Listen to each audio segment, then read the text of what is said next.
नेत्र हे भुवन भास्कर नमो नमो। हे सृष्टि के सिरजनहार दिवाकर नमो नमो। हे सूर्य प्रभाकर नमो नमो। आदित्य विभाकर नमो नमो। हे भानुतिमिरहर नमो नमो। हे रवि भुवनेश्वर नमो नमो।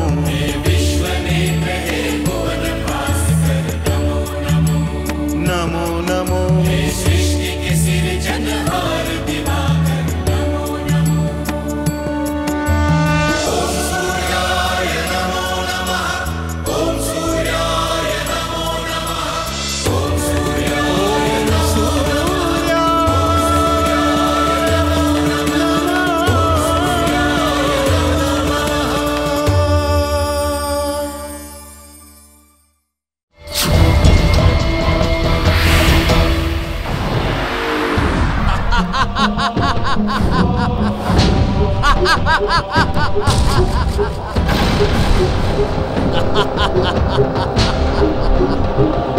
दैत्य माता की जय हो।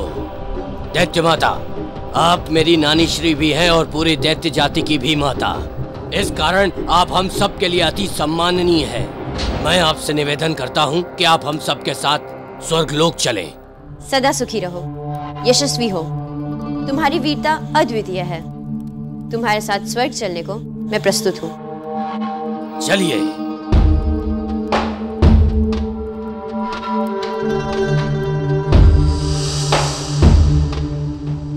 पाताल राज की, पाताल राज की, पाताल राज की, पाताल राज की, पाताल राज की, पाताल राज की। शांति शांति शांति। पिताश्री, माताश्री, आपके और नानीश्री के आशीर्वाद से आज देवताओं को पराजित कर मैंने स्वर्ग पर विजय प्राप्त कर ली है। मेरी इच्छा है कि आप दोनों इस सिंहासन पर विराजमान होकर इसे सुशोभित करें।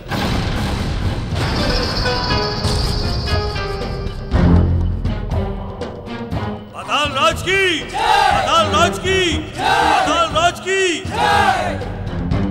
दैत्य माता, पहली बार असुरों को इस सिंहासन पर बैठने का गौरव प्राप्त हुआ है।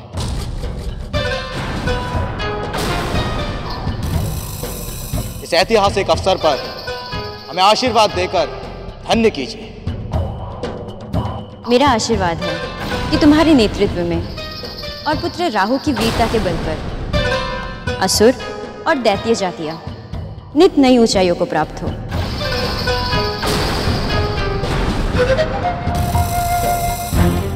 पुत्र राहु, इस सिंहासन पर बैठने का वो गौरव जो असुरों को आसानी से प्राप्त नहीं हो सकता था, वो तुम्हारे कारण हमें प्राप्त हुआ। किंतु हमारे और असुर जातियों के शत्रु देवगण अभी भी जीवित हैं। तुम जाओ और सबसे पहले उन्हें हमारे सामने बंदी बनाकर लेके आओ, और उसके बाद ही सारी असुर जाति सही मायनों में स्वर्ग लोक का भोग करेगी। जो आज्ञा पिताश्री। असुर वीरों, तुरंत जाकर देवताओं की खोज करो। रुको। देवताओं की खोज करने की क्या आवश्यकता है? देवगण कहाँ होंगे ये तो हम सब जानते हैं। कहाँ हो सकते हैं वे माँ? पुत्री सिहिका, तुम्हें अपने पिताश्री ऋषि कश्यप का आश्रम तो याद है ना? कितना सुंदर, कितना पावन, कितना शांतिपूर्ण।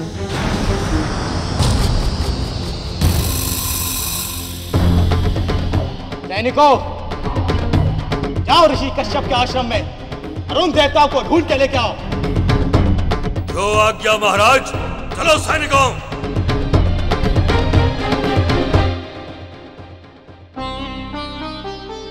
देवगुरु ने सविता देव की जो स्तुति की, उसी के कारण हम दोनों यहाँ तक अदृश्य होकर आ पाए। अन्यथा न जाने वो दुष्ट राहु हम दोनों के साथ क्या क्या करता। देवराज इंद्र, आज हमने तुम्हें पुत्र कहकर इसलिए नहीं पुकारा क्योंकि तुम्हें पुत्र कहने में हमें लज्जा का अनुभव हो रहा है। आज तुमने न केवल देवताओं के सम्मान को मिट्टी में मिलाया है, बल्कि रणभूमि से भागकर हमारे दिए गए संस्कारों को भी लज्जित किया है।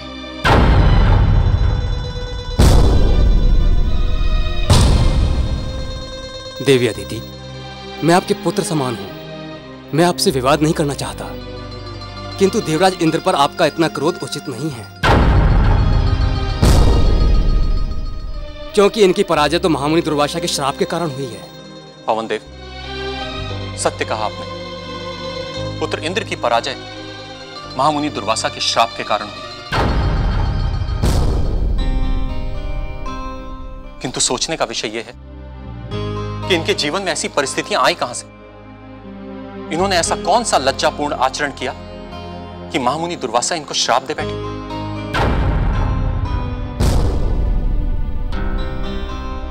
सत्य तो यह है कि आज देवताओं के पराक्रम की नहीं, अपितु आचरण की पराजय हुई है। क्षमा करें ऋषिवर, माना कि देवराज इंद्र से भूल हो गई, किंतु इसका दोष सभी देवताओं को तो नहीं दिया जा सकता। अग्निदेव, ऐसा लगता है कि आप लोगों को अभी तक अपनी भूल का आभास नहीं हुआ है। जब पुत्र इंद्र जनहित और लोक कल्याण को भूलकर अनुचित आचरण में लिप्त हो गया था, तो आप लोगों ने उसे रोका क्यों नहीं, उसका विरोध क्यों नहीं किया? उसे चताया क्यों नहीं? या फिर आप सब उसके साथ राग रंग का आनंद ले रहे थे?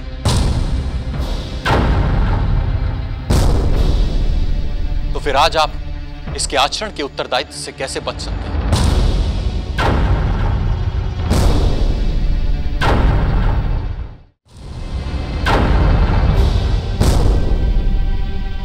जो होना था वो हो चुका है, किंतु अब आवश्यकता है इस समस्या का हल सोचना।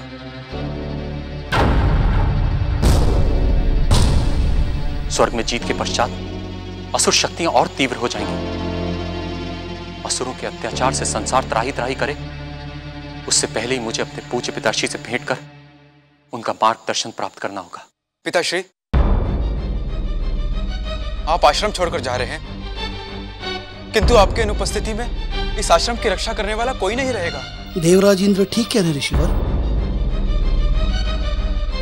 आपके अनुपस्थिति में असुर यहाँ आ गए तो वे हमारा कुछ भी अहित कर सकते हैं। ऋषिवर, आप जाते जाते इस आश्रम को सुरक्षित करते जाइए। वैसे तो होनी को कोई टाल नहीं सकता, किंतु आप सबकी रक्षा के लिए मैं अपनी योग शक्ति से इस आश्रम को बंदी कर देता हूं। इसके पश्चात कोई भी असुर शक्ति प्रवेश नहीं कर पाएगी।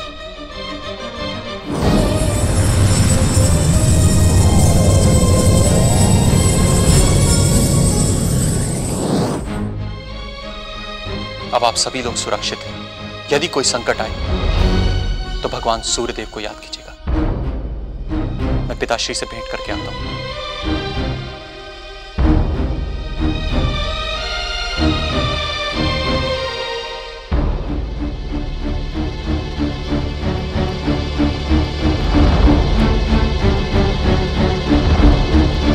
यही है कश्यप आश्रम।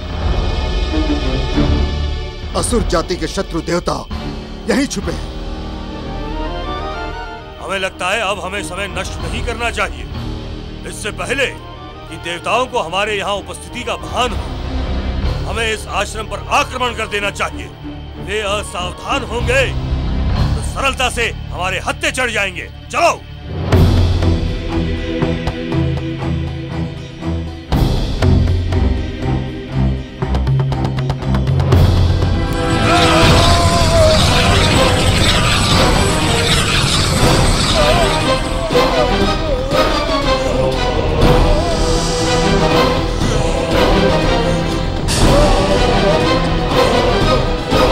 अच्छा हुआ पिताश्री जाने से पहले अपनी योग शक्ति से इस आश्रम को बांध गए।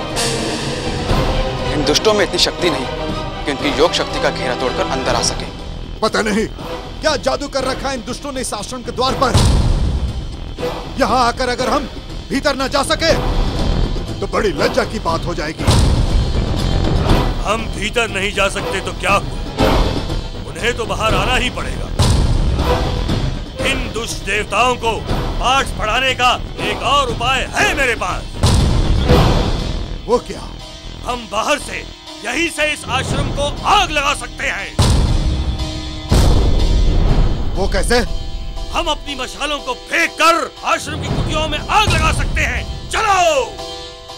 रुको पुत्रों, तुम लोग बहुत दूर से आए हो, थक गए होंगे, भूखे होंगे। तुम कहो तो हम खाना मंगाएं? लेकिन यहाँ मांसाहारी भोजन नहीं मिलेगा, शाकाहारी भोजन से ही काम चलाना पड़ेगा।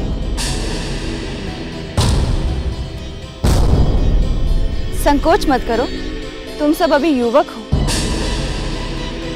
तुम्हारी आयु अभी छोटी है, हम तुम्हारी माँ जैसी हैं। बिना संकोच कुछ भी मांग लो।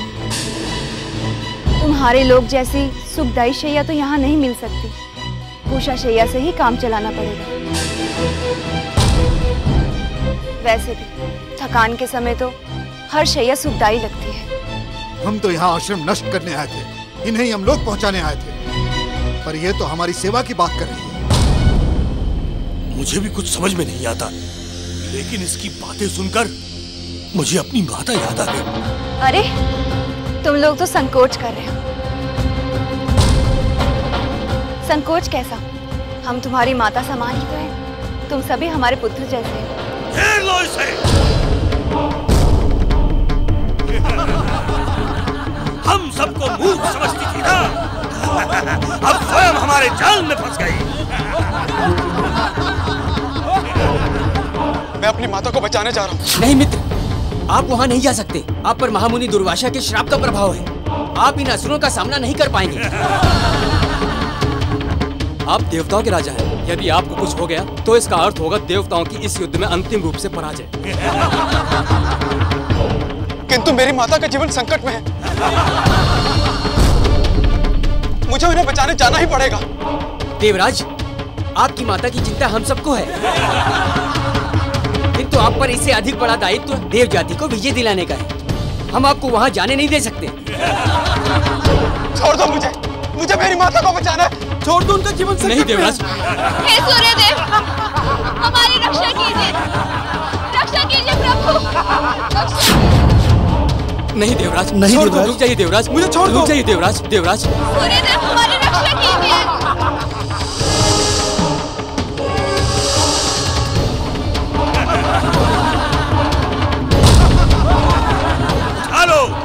उठा लो इस स्त्री को और ले चलो पाताल लोक।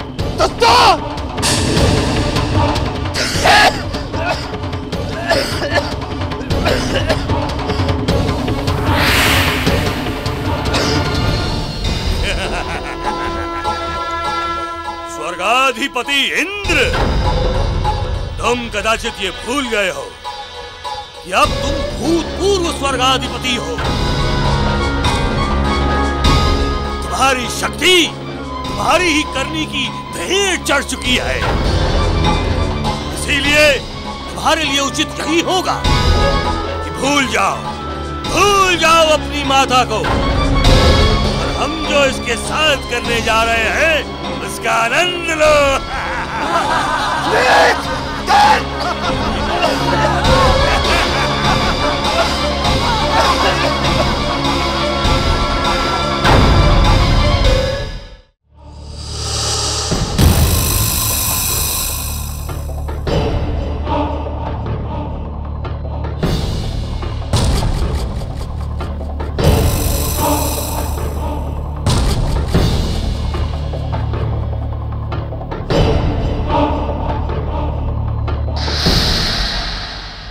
आपकी दिव्य शक्ति से क्या दिखाई दिया दैत्य गुरु?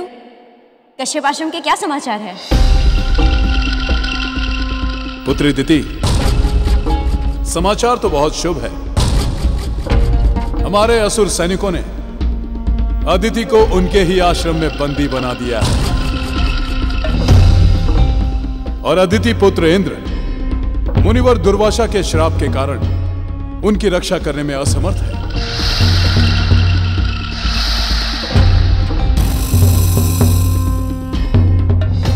इतना कुछ शुभ शुभ हो रहा है वहां। जिस पल की मुझे इतने वर्षों से प्रतीक्षा थी वो आज आ गया है।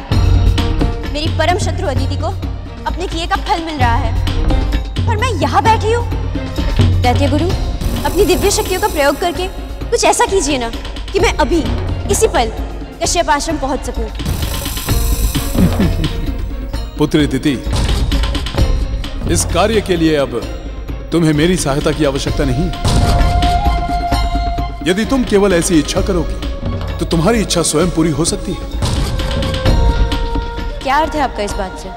तुम शायद भूल गई हो कि तुम इस समय स्वर्ग में हो। इतनी बड़ी बात मैं कैसे भूल सकती हूँ? तो शायद तुम्हें यह भी ज्ञात नहीं होगा कि जो व्यक्ति स्वर्ग में निवास करता है उसे स्वयं ही 8 प्रकार की सिद्धियां प्राप्त हो जाती हैं। और उनमें से एक सिद्धि यह भी है कि व्यक्ति जब चाहे जहां चाहे एक ही पल में जा सकता है। तो मैं कश्यप आश्रम जाना चाहती हूँ। किंतु पुत्री, उसके लिए पहले तुम्हें अपनी सिद्धियां सक्रिय करनी होंगी। कैसे? बस एक बार कहो, जय दैत्य शक्ति। तुम्हारी दिव्य शक्तियां सक्रिय हो जाएंगी। जय दैत्य शक्ति। पुत्री अदिति, इस प्रकार नहीं, तनिक खुल के कहो। जब तुम्हें स्वयं अपनी शक्तियों पर विश्वास नहीं होगा तो संसार को कैसे होगा? जय दैत्य शक्ति। पुत्री अदिति, अब तुम्हारी शक्तियां सक्रिय हो चुकी हैं। अब केवल अपनी इच्छा व्यक्त करो। मैं अभी इसी समय कश्यप आश्रम जाना चाहती हूँ। हम इसे उठाकर ले तो जाएंगे, किंतु इससे पहले इसके पुत्र इंद्र और इसके मित्र देवताओं से स्वर्गराज विप्रचति का प्रतिशोध लेना है। दैत्य और असुर जाति के शत्रु इन देवताओं को हम अग्नि में जला के भस्म कर देंगे।